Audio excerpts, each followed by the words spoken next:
Joseph Stalin stood at the window of his office in the Kremlin on the morning of December 7, 1941, looking out over snow-covered Moscow while reading intelligence reports that described the catastrophic impact that the brutal Russian winter was having on German forces that had advanced to within 25 kilometers of the Soviet capital during the autumn campaign, but were now suffering losses from cold weather that exceeded their combat casualties in many units. The reports, compiled from intercepted German communications, captured Soviet soldiers' interrogations and reconnaissance observations, painted a picture of Wehrmacht forces that were completely unprepared for the extreme cold that had descended on the Eastern Front during the first week of December, and that were experiencing equipment failures, medical emergencies, and tactical paralysis on a scale that Soviet military planners had not anticipated when they had prepared contingency plans for winter operations months earlier. Stalin, who had grown up in the relatively mild climate of Georgia and had experienced Russian winters during his years of revolutionary activity and exile in Siberia, but who had never personally commanded troops in winter combat conditions, understood immediately that the winter weather represented both an opportunity and a weapon that could be exploited to inflict enormous casualties on German forces while they were at their most vulnerable and unable to conduct the mobile warfare operations that had characterized their victories during the summer and autumn campaigns. The intelligence reports indicated that German soldiers lacked adequate winter clothing, that Wehrmacht vehicles and weapons were experiencing mechanical failures due to extreme cold, and that German logistics systems were unable to deliver the fuel, ammunition, and supplies needed to sustain combat operations in temperatures that regularly dropped below -30 degrees Celsius and sometimes reached -40 degrees during the coldest nights. The Soviet leader, who had overseen the purges of the Red Army during the late 1930s that had eliminated thousands of experienced officers and had contributed to the catastrophic Soviet defeats during the first months of the German invasion, saw in the winter weather an equalizing factor that reduced the tactical and operational advantages that German forces had enjoyed during the summer campaign when superior training, equipment, and command structures had allowed the Wehrmacht to advance hundreds of kilometers into Soviet territory and to destroy entire Soviet armies through encirclement operations that captured millions of Red Army soldiers. Stalin recognized that winter conditions affected both German and Soviet forces, but he calculated correctly that the Red Army, with its experience operating in extreme cold, its winter equipment and clothing designed for Russian weather conditions, and its shorter supply lines operating on interior positions, would suffer less degradation of combat effectiveness than German forces that were operating at the end of extended supply lines in weather conditions for which they had made no adequate preparation. The decision to launch a major Soviet counteroffensive in early December 1941, while German forces were still reeling from the impact of the first severe winter weather, and before Wehrmacht commanders could consolidate their positions or receive the reinforcements and winter equipment that Hitler had promised but could not deliver given the constraints on German logistics and industrial production, represented Stalin's recognition that the winter weather created a temporary window of opportunity during which Soviet forces could achieve tactical and operational successes that would have been impossible during the summer months when German mobility and firepower advantages were at their peak. Stalin understood that this opportunity would not last indefinitely because eventually German forces would adapt to winter conditions, receive winter equipment from Germany, and restore their combat effectiveness. So any Soviet offensive would need to be launched quickly, while Germans were at their most vulnerable. The Soviet winter counteroffensive that began on December 5th and 6th along multiple sectors of the front, from Leningrad in the north to the Donetsk Basin in the south, represented the first major Red Army offensive operation of the war, and the first time that Soviet forces had taken the initiative away from the Wehrmacht since the German invasion had begun in June 1941. Stalin personally approved the operational plans for the counteroffensive and selected the commanders who would execute the attacks, choosing officers like Georgy Zhukov, who had demonstrated competence during the desperate defensive battles of the autumn, and who understood how to coordinate the infantry, armor, and artillery forces needed for successful offensive operations even under the challenging conditions of winter warfare. The psychological impact on Stalin of watching German forces suffer enormous casualties from winter weather, while Soviet forces, though also affected by the cold, maintained sufficient combat effectiveness to conduct offensive operations, cannot be underestimated as a factor in the Soviet leaders' strategic calculations during this critical period of the war. Stalin, who had feared during October and November that Moscow might fall to German forces, and who had supervised preparations for evacuating the Soviet government to Kuibyshev on the Volga River if the capital could not be held, now saw the possibility of not merely holding Moscow, but actually pushing German forces back from the immediate approaches to the city, and inflicting such heavy casualties on the Wehrmacht that Hitler's dreams of quick victory in the east would be permanently shattered. The intelligence reports that crossed Stalin's desk during December 1941 included increasingly desperate German communications, requesting permission to withdraw from exposed positions, describing catastrophic frostbite casualties, and reporting equipment failures that left entire units combat ineffective, even in sectors where Soviet pressure was minimal. Stalin recognized that these reports indicated a fundamental crisis in the German military that went beyond the tactical setbacks of individual battles and represented instead a systemic failure of German planning and logistics that had sent hundreds of thousands of soldiers into winter combat without adequate preparation or support. The Soviet leader understood that this German failure created opportunities for Soviet success that had nothing to do with superior Soviet strategy or tactics, but rather resulted from German incompetence in preparing for operations in conditions that every Russian schoolchild understood would inevitably arrive as autumn turned to winter. Stalin's personal role in directing the Soviet winter counteroffensive involved both broad strategic decisions about which sectors of the front should receive priority for offensive operations and detailed tactical interventions in specific battles where Stalin would telephone front commanders to demand faster advances, or to criticize commanders who failed to exploit German weaknesses aggressively enough. This leadership style, which combined strategic vision with micromanagement of tactical details, reflected Stalin's personality and his distrust of military professionals, whom he suspected of insufficient loyalty or competence based on his experiences during the purges of the late 1930s, when he had eliminated thousands of officers on suspicion of disloyalty, even though many of these officers had been among the most capable commanders in the Red Army. The reports of German suffering from cold weather that reached Stalin during December included details that the Soviet leader found both strategically valuable and psychologically satisfying as evidence that the invaders who had brought such devastation to the Soviet Union during the summer and autumn were now experiencing their own suffering and casualties from the Russian winter that Stalin could exploit as a weapon against forces that had proven themselves superior to the Red Army in conventional combat during favorable weather conditions. Stalin understood that winter weather affected all forces equally in terms of temperature and snowfall,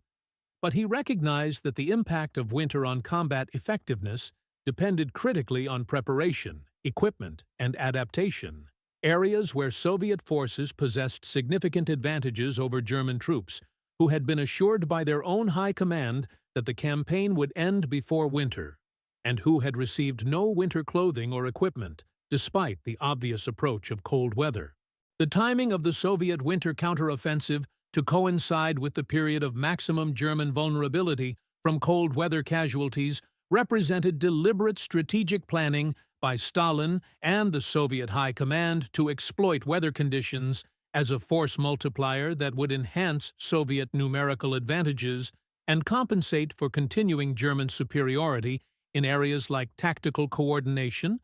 officer quality, and equipment sophistication, where the purges and the catastrophic losses of the summer campaign had left the Red Army at a severe disadvantage.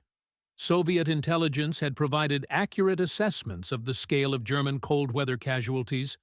reporting that over 100,000 Wehrmacht soldiers had suffered severe frostbite, requiring evacuation during just the first 2 weeks of December, and that thousands more were becoming incapacitated by cold weather injuries every day, as temperatures remained at levels that would have challenged even well-equipped forces, but that were absolutely catastrophic for German troops lacking proper winter clothing or heated shelters.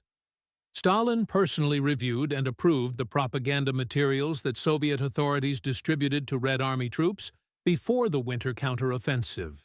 materials that emphasized the suffering of German invaders from the Russian winter and that portrayed the cold weather as nature's judgment against the fascist invasion that had brought war to Soviet soil. This propaganda served both practical military purposes by building Red Army morale and confidence before difficult offensive operations, and also psychological purposes by reinforcing Stalin's vision of the winter as a weapon that the Soviet Union could deploy against enemies who had proven themselves superior in conventional military capabilities,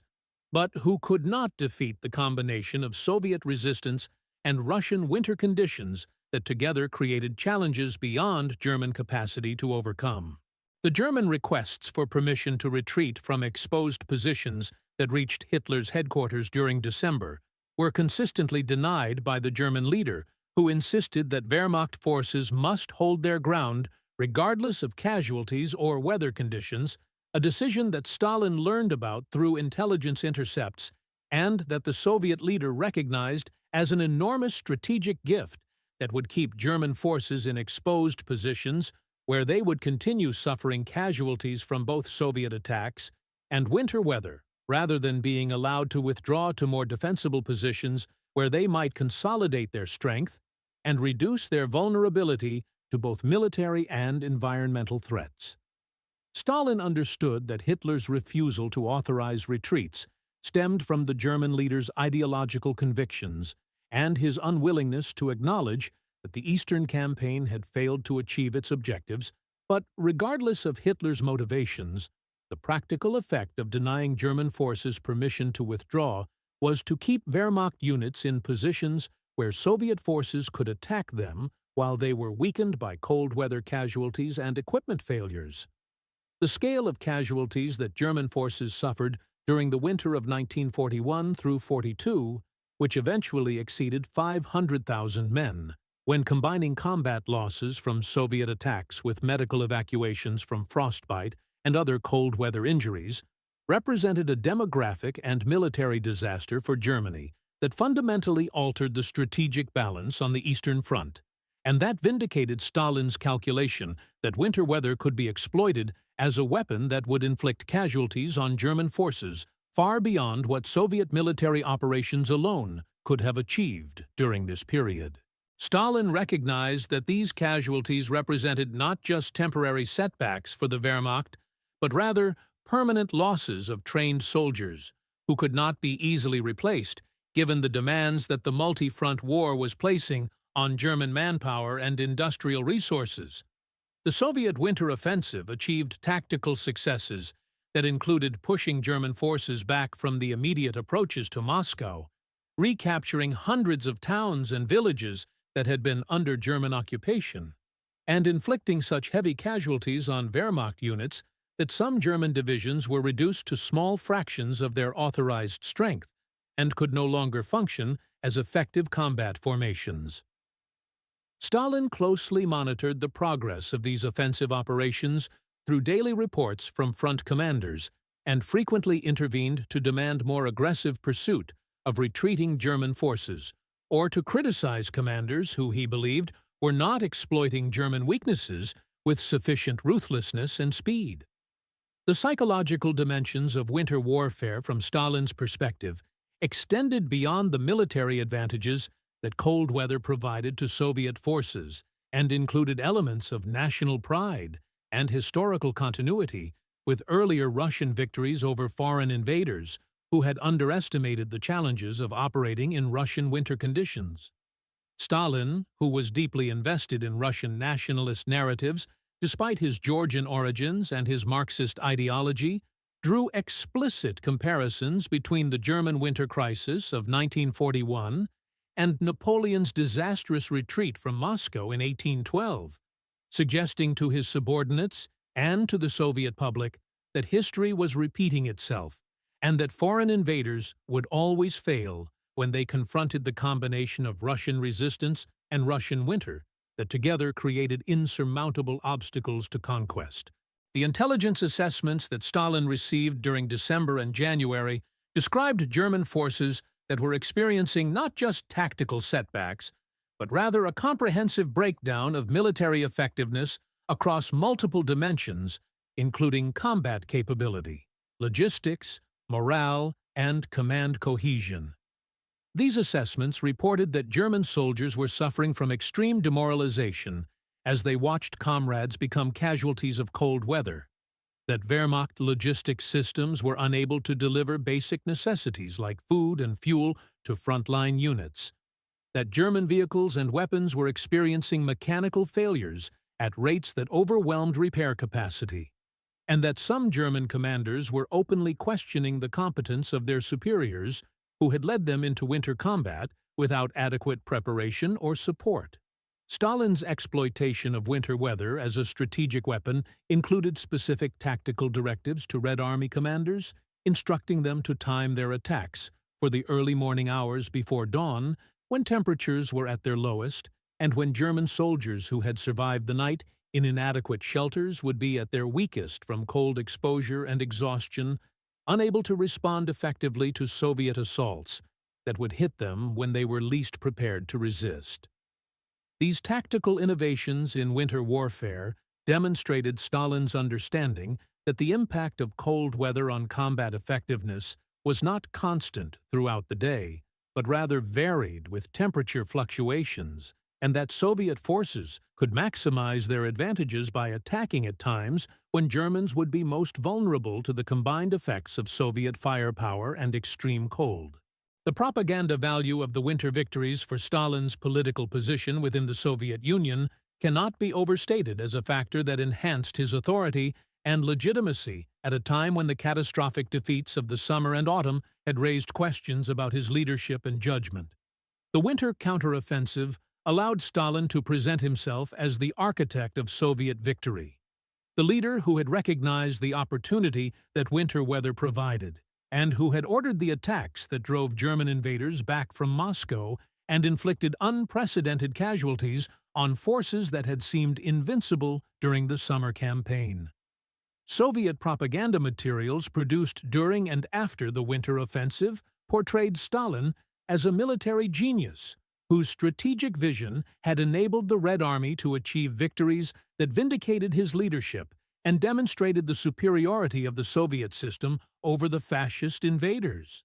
The contrast between Stalin's response to the winter crisis and Hitler's response highlighted fundamental differences in how the two dictators approached military decision-making and strategic adaptation. While Hitler refused to authorize retreats and insisted that German forces must hold every position regardless of casualties or circumstances, Stalin demonstrated greater flexibility by authorizing Red Army withdrawals when necessary to preserve forces for future operations, and by recognizing that tactical retreats could sometimes serve strategic purposes by conserving strength and avoiding encirclements. This difference in leadership styles contributed significantly to the different outcomes that Soviet and German forces experienced during the winter campaign, with Red Army units able to adapt their tactics to changing circumstances, while Wehrmacht forces remained locked in positions that became increasingly untenable as winter conditions persisted. The long-term strategic consequences of the winter 1941-42 campaign from Stalin's perspective included the recognition that the Wehrmacht was not invincible and that German forces could be defeated through a combination of Soviet military action and exploitation of environmental factors that affected German combat effectiveness. This recognition fundamentally altered Soviet strategic planning for the remainder of the war and encouraged Stalin to authorize increasingly ambitious offensive operations that would have seemed impossible during the dark days of the summer and autumn when German forces had been advancing seemingly without limit and threatening to capture Moscow, Leningrad, and the industrial resources of Ukraine and southern Russia that were essential to Soviet war production. Stalin's personal satisfaction at watching German forces suffer enormous casualties from winter weather, while Soviet forces maintained sufficient combat effectiveness to conduct offensive operations, reflected not just strategic calculation, but also elements of revenge and psychological warfare against invaders who had brought such devastation to the Soviet Union during the summer and autumn campaigns. The Soviet leader, who had been humiliated by the speed of German advances and the scale of Soviet casualties during the first months of the war, now experienced vindication as nature itself seemed to be punishing the invaders for their aggression, and as Soviet forces demonstrated that they could fight effectively under conditions that reduced or eliminated German tactical advantages. The intelligence reports describing German suffering from cold weather that Stalin reviewed with evident satisfaction during December and January included details of Wehrmacht units that had lost 50 or 70 or even 90% of their effective strength to combinations of combat casualties and frostbite injuries, of German commanders begging their superiors for permission to retreat or for deliveries of winter equipment that never arrived, and of Wehrmacht soldiers attempting to survive in conditions for which they had received no preparation or support from a command structure that had assured them the campaign would end before winter arrived. Stalin recognized that these reports indicated a fundamental failure of German military planning that went beyond tactical mistakes and represented instead a systemic incompetence that had sent hundreds of thousands of soldiers into combat under conditions that would inevitably produce catastrophic casualties regardless of Soviet military actions. The Soviet winter offensive operations that continued through January and into February 1942 achieved varying degrees of success across different sectors of the front, with some Soviet attacks making substantial progress in pushing German forces back and recapturing territory, while other attacks achieved more limited gains or were stopped by German defensive efforts despite the handicaps that cold weather imposed on Wehrmacht forces. Stalin's response to these mixed results demonstrated both his recognition of the limitations on what Red Army forces could achieve, even when Germans were weakened by winter conditions, and also his tendency to blame commanders for failures rather than acknowledging the operational and tactical challenges that Soviet forces faced even when weather conditions favored them. The coordination between Soviet offensive operations and winter weather conditions represented a level of strategic sophistication that Stalin's critics both within and outside the Soviet Union had not expected from a leader who had eliminated so many experienced military professionals during the purges and who had presided over the catastrophic defeats of the summer campaign. Stalin's ability to recognize the opportunity that winter weather provided and to order offensive operations that exploited German vulnerabilities demonstrated that whatever his failings as a military leader, he possessed strategic vision and willingness to take calculated risks that sometimes produced significant successes, even when conventional military wisdom suggested that offensive operations under winter conditions would be extremely difficult or impossible. The German casualty figures that accumulated during the winter of 1941 through 42, eventually exceeding 500,000 men, when combining all causes of loss including combat, frostbite, disease, and other medical evacuations, represented a demographic disaster for Germany that had profound implications for the remainder of the war, and that vindicated Stalin's strategy of using winter as a weapon to inflict casualties on German forces that Soviet military operations alone could not have produced during this period. Stalin understood that these casualties weakened not just the immediate military threat to Moscow and other Soviet cities, but also Germany's long-term capacity to sustain a multi-front war against opponents that included the Soviet Union, Britain, and eventually the United States, when America entered the war in December 1941, following the Japanese attack on Pearl Harbor. The psychological warfare dimensions of Stalin's winter strategy included deliberate efforts to emphasize German suffering from cold weather in Soviet propaganda, directed both at domestic audiences who needed reassurance that the tide of war was turning and at international audiences who needed to be convinced that the Soviet Union could survive and eventually defeat the German invasion. Soviet propaganda materials produced during and after the winter offensive featured images and descriptions of German soldiers suffering from frostbite, of Wehrmacht vehicles immobilized by cold, and of German forces retreating in disarray from Soviet attacks, all designed to create impressions of German weakness and Soviet strength that would influence both morale within the Soviet Union and strategic calculations by potential allies who were evaluating whether to provide military aid to the Soviet war effort. Stalin's personal involvement in military operations during the winter campaign demonstrated both the strengths and weaknesses of his leadership style, with his strategic vision and willingness to exploit opportunities being balanced against his tendency to micromanage tactical details and to blame commanders for failures that often resulted from impossible situations rather than from individual incompetence or disloyalty. The Soviet leaders' telephone conversations with front commanders during the winter offensive frequently involved detailed discussions of specific attacks or tactical situations that might have been better left to professional military officers to resolve. But these same conversations also sometimes included strategic insights that helped commanders understand how their local operations fit into the broader campaign and how they could best exploit German vulnerabilities. The lessons that Stalin drew from the winter 1941 through 42 campaign influenced Soviet military strategy for the remainder of the war and encouraged the Soviet leader to place greater emphasis on exploiting environmental factors and on timing operations to coincide with periods of maximum enemy vulnerability, rather than simply relying on numerical superiority or attrition warfare to achieve victory. Stalin recognized that the Red Army would continue to suffer from disadvantages in areas like tactical coordination and equipment quality compared to German forces, but he also recognized that these disadvantages could be offset or overcome through strategic planning that took advantage of factors like weather, terrain, and logistics, where Soviet forces possessed inherent advantages over invaders operating far from their bases and supply sources. The winter victories of 1941 through 42, while significant achievements that saved Moscow and inflicted enormous casualties on German forces, did not end the war or eliminate the German threat to Soviet survival. And Stalin understood that much harder fighting lay ahead before final victory could be achieved.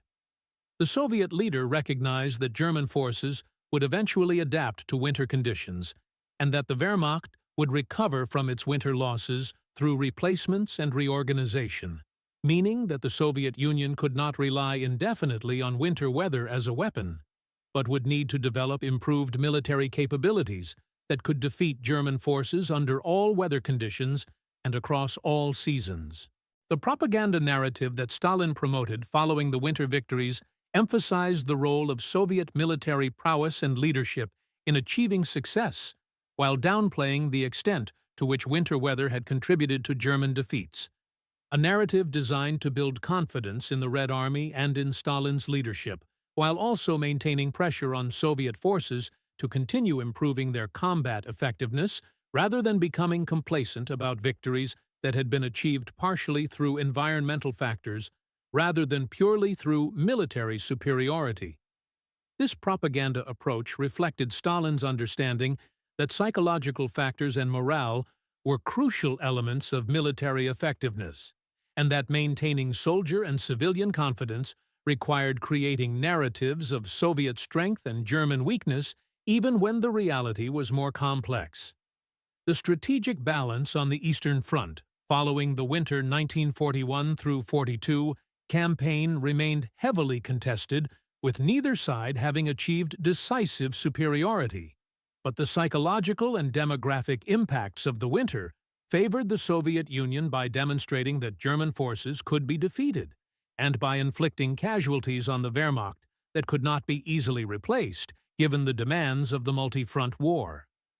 Stalin recognized that these advantages were significant but not decisive, and that ultimate victory would require years of additional fighting and enormous additional sacrifices by the Soviet people and Red Army soldiers, who would bear the burden of defeating an enemy that remained dangerous and capable despite its winter setbacks. The human cost of Stalin's winter strategy, measured in both Soviet and German casualties that accumulated during months of brutal fighting under extreme weather conditions,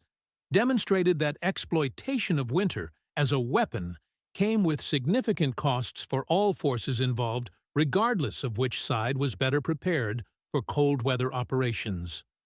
Soviet forces suffered substantial casualties during the winter offensive from both combat and cold weather exposure, despite their superior winter equipment and adaptation to Russian climate conditions, and Stalin's willingness to accept these casualties in pursuit of strategic objectives reflected his calculation that the long-term benefits of defeating German forces and relieving pressure on Moscow justified the immediate costs in Soviet lives and military resources. The comparison between Stalin's winter strategy and earlier examples of Russian leaders using winter weather as a weapon against foreign invaders highlighted both continuities and differences in how Russian and Soviet military thought approached the challenge of defending against invasion. The parallels with 1812, when winter weather had contributed significantly to the destruction of Napoleon's Grande Armée during its retreat from Moscow, were obvious and were deliberately emphasized in Soviet propaganda. But Stalin's approach differed from earlier examples by combining defensive exploitation of winter conditions with aggressive offensive operations designed to maximize German casualties while they were vulnerable rather than simply waiting for winter to destroy invading forces through attrition alone. Stalin's personal characteristics as a leader, including his paranoia, his willingness to accept enormous casualties in pursuit of objectives, and his ability to exploit opportunities that others might have missed, all contributed to the distinctive approach that characterized Soviet strategy during the winter 1941-42 campaign.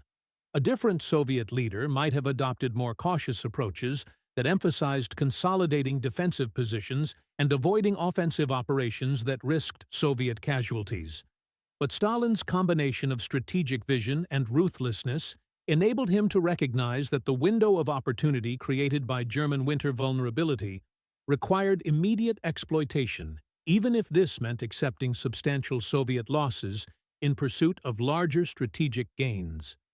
The intelligence capabilities that provided Stalin with detailed information about German suffering from winter weather and about Wehrmacht tactical and operational difficulties represented a significant Soviet advantage that enabled the Soviet leader to make informed strategic decisions based on accurate assessments of enemy weaknesses rather than having to rely on speculation or assumptions about German combat effectiveness.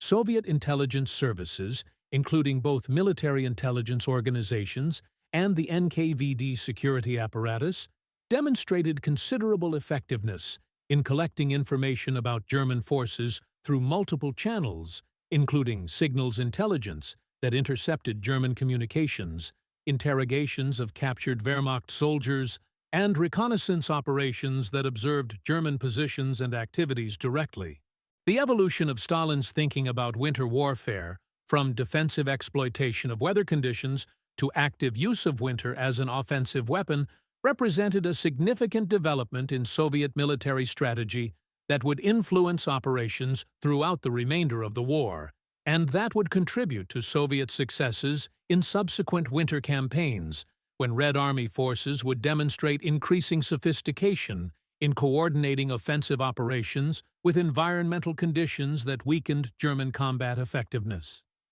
Stalin's recognition that winter weather could be exploited not just as a defensive barrier, but as an offensive multiplier marked an important transition in Soviet strategic thinking and demonstrated learning and adaptation based on the experiences of the winter 1941 through 42 campaign. The diplomatic and political consequences of the winter victories extended beyond the immediate military impacts and influenced how both allies and potential allies viewed the Soviet Union's prospects for survival and eventual victory. The demonstration that Soviet forces could defeat German attacks and could conduct successful offensive operations even under challenging winter conditions helped to convince British and American leaders that the Soviet Union would not collapse and that military aid provided to the Soviet war effort would be used effectively rather than simply being captured by advancing German forces. Stalin understood these diplomatic dimensions of the winter victories and ensured that Soviet propaganda emphasized military successes in ways that would influence Allied perceptions and strategic calculations. The legacy of the winter 1941 through 42 campaign in Soviet and Russian military thought and national mythology has remained significant long after the events themselves, with the winter victories being portrayed as turning points in the Great Patriotic War that demonstrated Soviet resilience and the effectiveness of Soviet leadership under Stalin despite the enormous costs and suffering that the war imposed on the Soviet people. Stalin's role in exploiting winter weather as a weapon has been both celebrated as strategic genius and criticized as opportunistic exploitation of German mistakes rather than demonstration of superior Soviet military capabilities.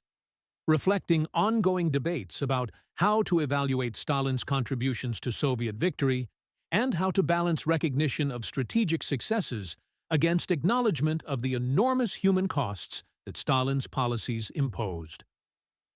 The winter when Stalin laughed while 500,000 invaders suffered casualties from the combined effects of combat and cold weather represented a pivotal moment in World War II when the tide of war on the Eastern Front shifted decisively against Germany, and when Stalin's strategic vision and ruthless willingness to exploit every advantage against his enemies produced results that validated his approach even as the human costs mounted on all sides. The image of Stalin in the Kremlin receiving reports of German suffering while Soviet forces launched attacks that exploited German vulnerability captures essential elements of Stalin's character and leadership style, including his strategic calculation, his psychological warfare instincts, and his willingness to use any weapon, including nature itself, to achieve his objectives regardless of the costs involved.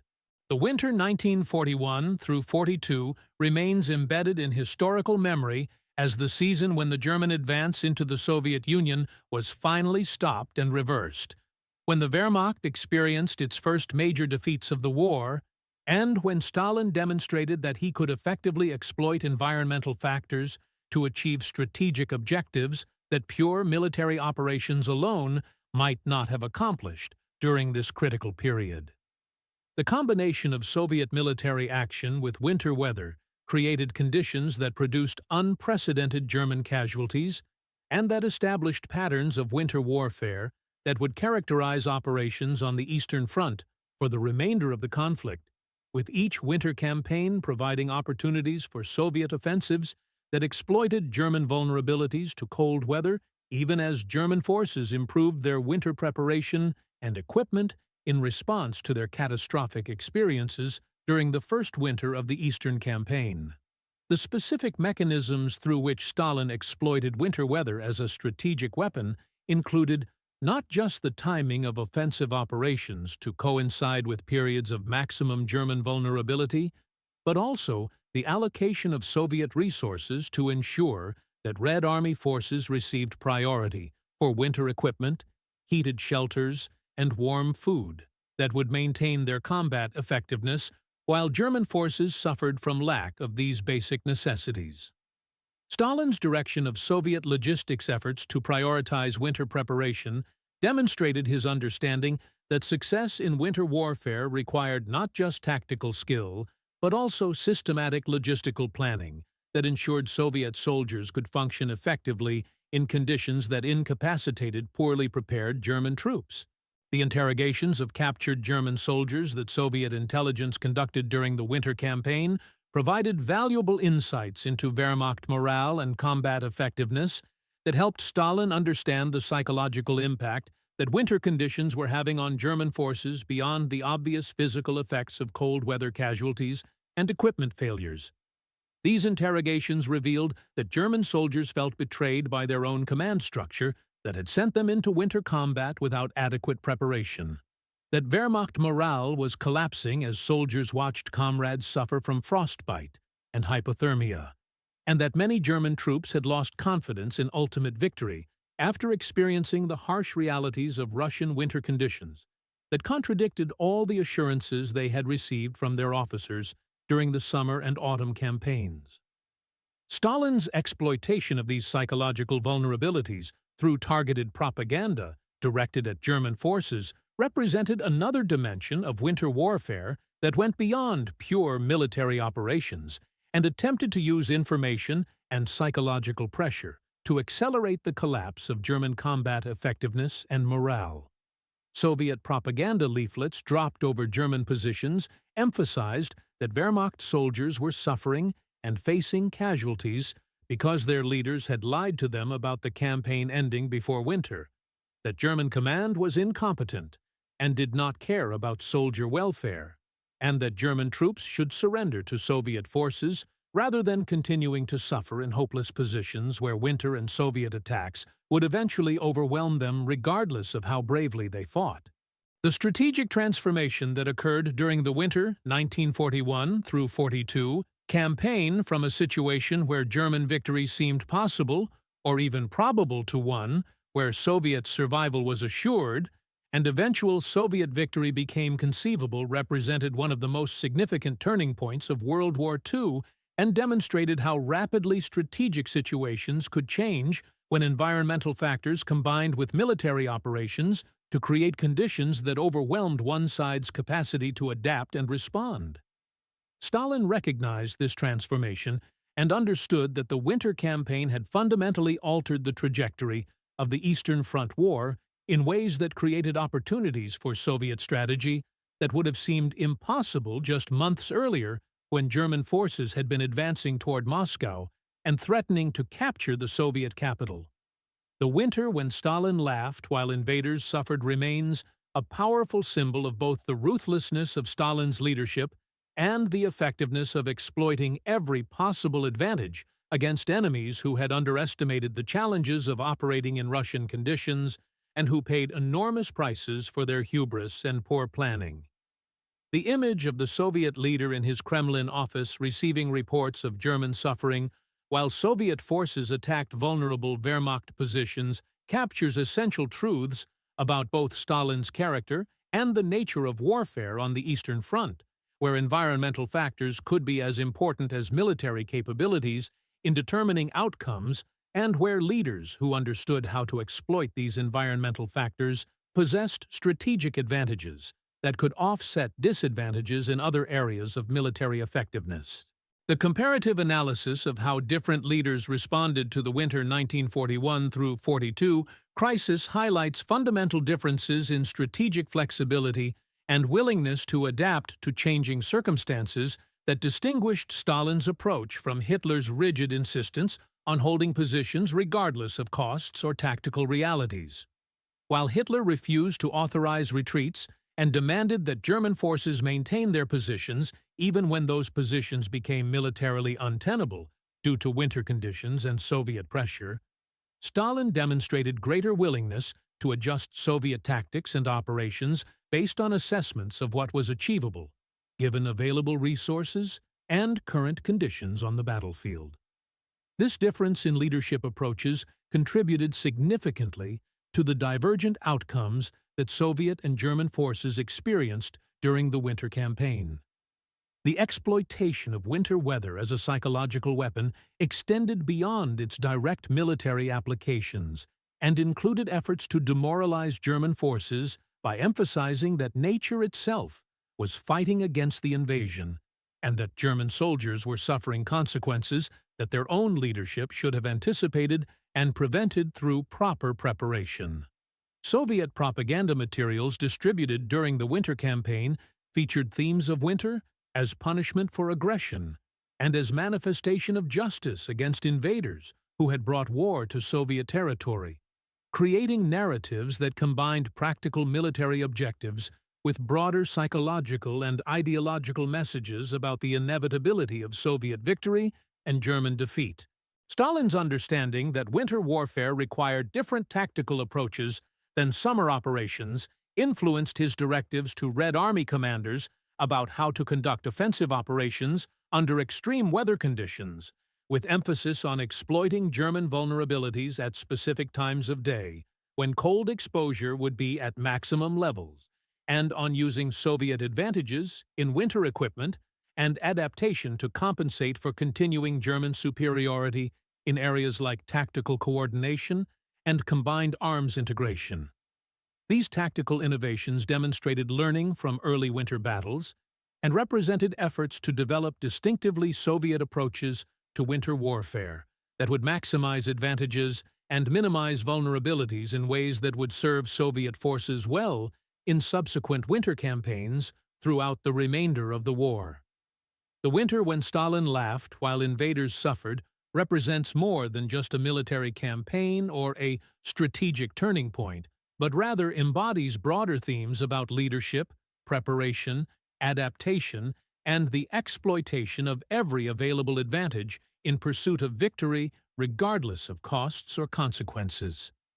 The image of Stalin in the Kremlin receiving reports of German suffering while directing Soviet offensives that would kill or wound hundreds of thousands more soldiers on both sides captures essential truths about the nature of total war and the ruthlessness required of leaders who would direct such conflicts to successful conclusions, despite the enormous human costs involved.